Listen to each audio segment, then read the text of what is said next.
नमस्कार मैं डॉक्टर अरुण पाल আজি আপোনালোকৰ মাজত আৰু এটা নতুন সমস্যা লৈ আহিছো যাতে আপোনালোকৰ এই সমস্যাখিনিৰ পৰা আতৰাই যাব পাৰে দেখা যায় যে জন্মকুণ্ডলীও বেয়া নহয় ভাল বাস্তুও আপোনাৰ ঘৰৰ ভাল তথাপিও আপোনাৰ কৰ্মস্থানত বেয়া বা পতি পত্নীৰ মাজত কাজিয়া বা যিকোনো মাটি বাড়িৰ মাজত আপোনাৰ সমস্যা কিয়ৰ কাৰণে হৈ আছে কুণ্ডলী ভাল বাস্তু ভাল তথাপিও আপনার কিও সমস্যা আপনি কব যে এস্ট্রোলজার জন বেয়া বা বাস্তুবিদ বেয়া হেতু নহয় তার কারণে হয়তো আপনার জীবনত আপনি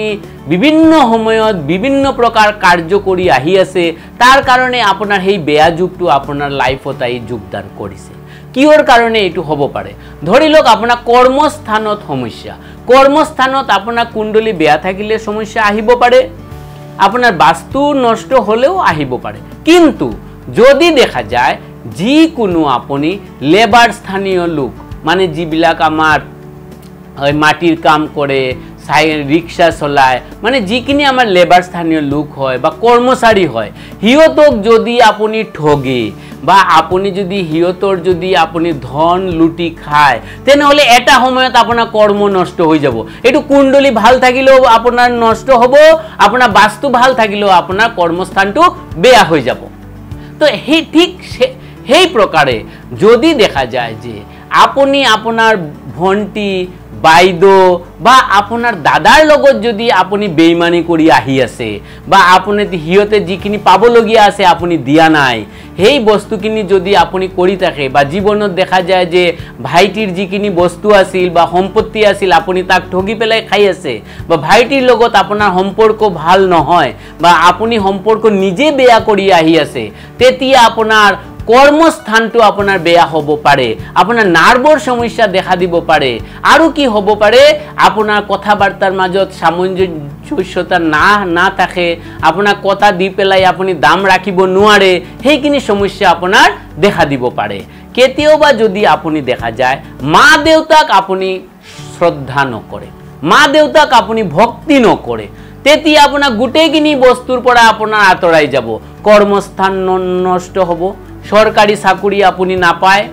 আপনার দেখা যাব যে ঘর বাড়ি আপনার নহব তো সেইখিনি আপনার থাকিলেও লাহে লাহে সেইখিনি আপনার ধ্বংস হব তো আপনার রবি আর চন্দ্র মা দেউতাক যদি আপনি অপমান করে ভালদরে যদি আপনি রাখিব নোৱাৰে তেতিয়া আপনার রবি আর চন্দ্র গ্রহ নষ্ট হয়ে যায় রবি মানে হল পিতা চন্দ্র হল মাতা সেই কারণে মই কৈছো যে আপনার মা দেউতাক আগতে আপোনালোকে সেবা কৰক কৰিলে আপোনালোকৰ কুণ্ডলী 90% এনেই ভাল হৈ যাব তাৰ কাৰণে এস্ট্ৰোলজাৰৰ তাত যাবলৈ প্ৰয়োজন নাই তো আমাৰ ঘৰখনৰ মাজতে গুটে প্লেনেটবোৰ আছে যদি আপোনালোকে পাৰে প্ৰথমতে মা দেউতাৰ হেতু যোনটো আগৰ দিনত আছিল টুপনিৰ পৰা উঠিয়ে মা দেউতাক হেয়া কৰা হেতু কৰিলে কি হয় রবি ভাল হৈ গল চন্দ্রও ভাল হৈ গল ভাইটি ভন্টি বাইদো হিয়তক যদি আমি সেবা শুশ্রূষা কৰো কি হব বুধ ভাল হৈ যাব মঙ্গল গ্ৰহ ভাল হৈ যাব বাহিৰত যদি যিকেটা আমাৰ শ্ৰমিক আছে শ্ৰমিকৰ লগত যদি আমি ভালদৰে ব্যৱহাৰ কৰো আমাৰ শনি ভাল হ'ব কর্মস্থান ভাল হৈ যাব তার কারণে কয় যে খালি অকল কুণ্ডলী যে ভাল থাকিলেই ভাল হব হেতু নহয় দেখা যায় যে বহু ক্ষেত্ৰৰ মাজত বাহিৰত আপুনি বহু নেগেটিভ কাম কৰি আহি আছে তাৰ ফলতে আপোনাৰ নেগেটিভ হৈ আছে তাৰ ফলতে কুণ্ডলী ভাল থাকিলেও আপোনাৰ কৰ্মস্থান কেতিয়াবা নষ্ট হোৱাৰ সম্ভাৱনা দেখা দিব পাৰে তাৰ কাৰণে কয় যে আমাৰ ঘৰখন যদি ভালদৰে আমি ৰাখিব পাৰো আমাৰ কুণ্ডলী এনে ভাল হৈ যাব সেই কাৰণে সদায় চিন্তা কৰব লাগে যে যদি ঘৰখন আমি ভাল ৰাখো আৰু কেইটামান সৰু সৰু কথা যদি মানিব পাৰে আৰু ভাল আপনি যদি পাৰে কুকুৰক সদায় খুৱাব কেইটামান বস্তু আপনাৰ গ্ৰহ কেটাও ভাল হৈ যাব গৰুক যদি আপনি গ্ৰিন গা খুৱায় বা যদি আপনি ৰুটি খুৱায় দেখা যাব যে আপনাৰ ভিতৰত যিখিনি ইন্টাৰনাল অৰ্গানত বেমাৰ আছে সেইখিনি লাহে লাহে আপনাৰ কমি আহিব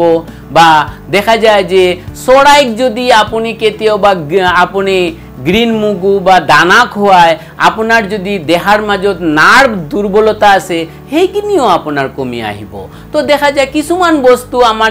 নেচাৰতে আছে আমি সেইখিনি কাম যদি আমি ভালদৰে কৰিব পাৰো আমাৰ জীৱন যাত্ৰা এনেই ভাল হৈ যাব যদি প্লেনেট বেয়া থাকে সেই বেয়াখিনিও অটোমেটিক্যালি ভাল হৈ যাব